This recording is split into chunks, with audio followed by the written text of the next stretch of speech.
Inaalam naman po ng mga otoridad kung may kaugnayan sa pang-hold up sa isang convenience store. Sa Maynila ang hold upper na patay shootout doon kanina.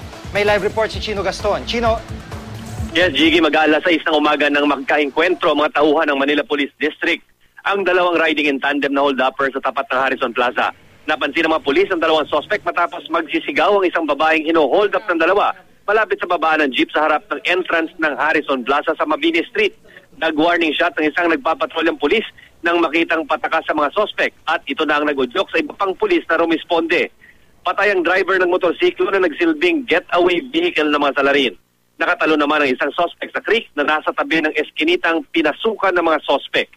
Inaalam pa kung may kaugnayan ng mga suspect sa mga riding in tandem na grupo na nanloob sa mga convenience store malapit sa lugar kung saan kamakailan ay napatay rin ang American national na si Robert Edward Armstrong. Jiggy.